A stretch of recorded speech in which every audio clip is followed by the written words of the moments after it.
शान्ताकारं मणिशयनं पद्मनाभं सुरेशं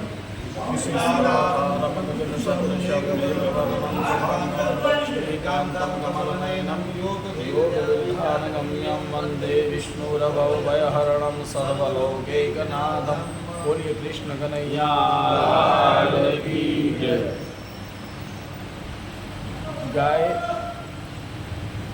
पशु नहीं हो, पशुनी श्रेणी में गाय नहीं। गाय में 33 कोटी देवताओं वास कयो छे। समुद्र मंथन में જ્યારે દેવતાઓ ને દાનવો વચ્ચે સમુદ્રમાંથી મંથન થયું ત્યારે 14 રત્નો પ્રાપ્ત થયા છે અને અમૃતનું પાન દેવતાઓએ કર્યું અને દેવતાઓ પછી એ અમૃતપાન ભગવતી ગાયને કરાવવામાં આવ્યું છે। જ્યારે અમૃતપાન ગાયે કર્યું ત્યારે કૃષ્ણ કૃપાથી ગાયના મુખમાંથી ફૂલ નીકળ્યું। પૂરી કથા છે આની। ગાયના મુખમાંથી ફૂલ નીકળ્યું અને એ ફૂલ ભગવાન બ્રહ્મા વિષ્ણુ અને મહેશ ત્રણના સમન્વયથી આ ફીણરૂપી 33 કોટી દેવતાઓ ભગવતી ગાયના શરીરમાં બિરાજ્યા છે।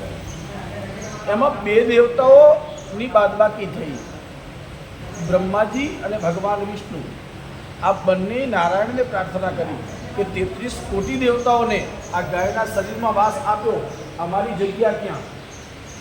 ત્યારે ભગવાન નારાયણે ગાયના ગૌમૂત્ર અને ગાયના ગૌછાણમાં ભગવાન વિષ્ણુ અને બ્રહ્માજીનો વાસ આપ્યો છે। કેટલી પવિત્ર માં છે કે જેના ગૌછાણમાં ભગવાન વિષ્ણુ છે અને ગૌમૂત્રમાં ભગવાન બ્રહ્માજીનો વાસ થયેલો છે। આ કોઈ તમે સામાન્ય પશુ સમજો, પશુ કહેવાની ક્યારે ભૂલ ન કરતા। ગાય એ સાક્ષાત માં છે અને ફક્ત હિન્દુઓની છે એવું નહીં, ફક્ત ભારતની છે એવું નહીં। ગાય પૂરા વિશ્વની હર એક જ્ઞાતિની માં છે। ગાવો વિશ્વસ્ય માતરમ, ગાય પૂરા વિશ્વની માં છે।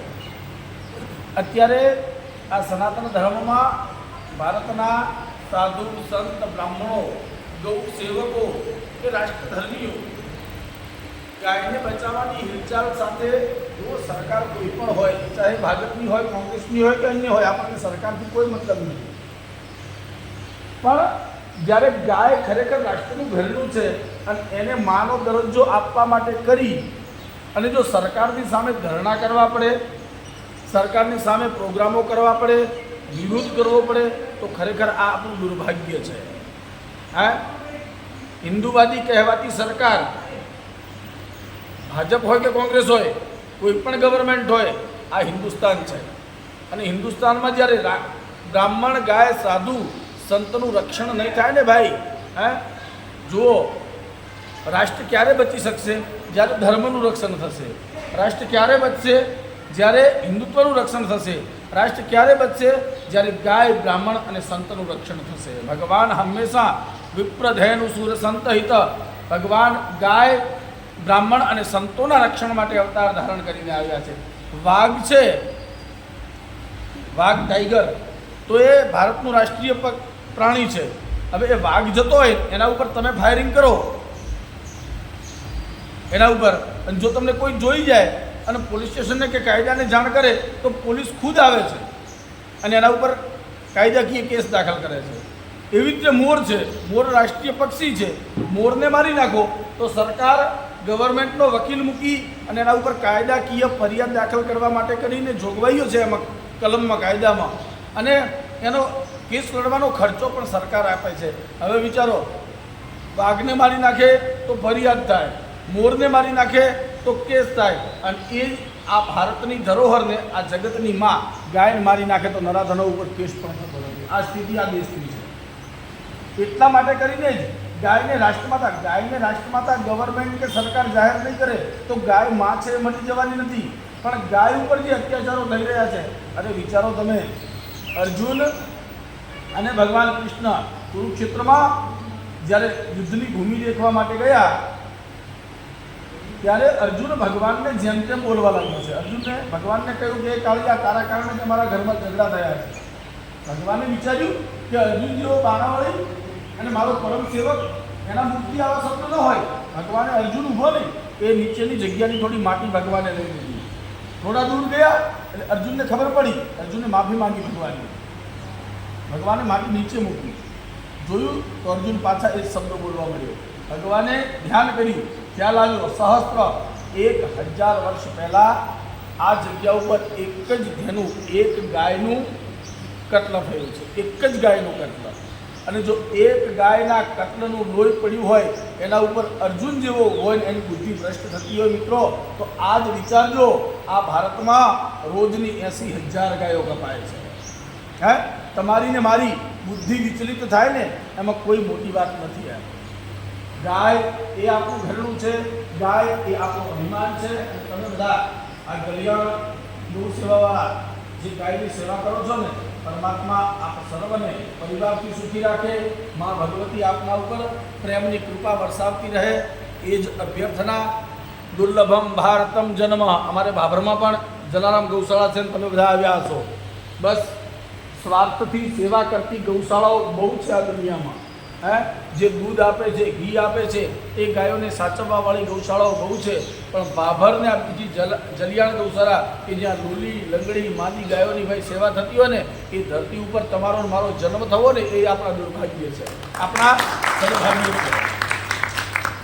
બસ આવી જ રીતે આ બધા ગૌ માતાની સેવા કરતા રહો. અને ક્યાંય તમારી તો પારકર સમાજ છે કે બીજી ઠક્કર સમાજ છે કે અન્ય સમાજો સાથે મળી અને લક્ષ્મીનું દાન પણ ઘણું કરે છે.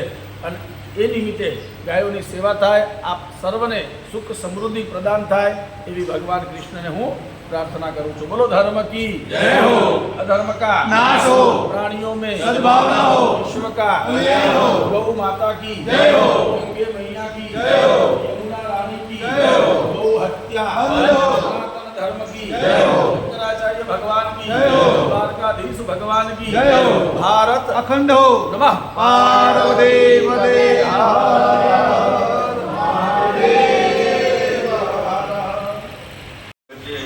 कल्याण लोक सेवा ट्रस्टना ट्रस्टी विनोद काका, मुकेशभाई, महेशजी उडेजा, विपुलभाई, अन्य नंबर નથી ભારતની ગુરુમિત્રા જગદીશભાઈ, યશોભાઈ મજેટિયા અને મિત્રો આવશે અને આપણે બાપુનું ફૂલહાર કરાવીને એમનું સ્વાગત કરીએ છીએ.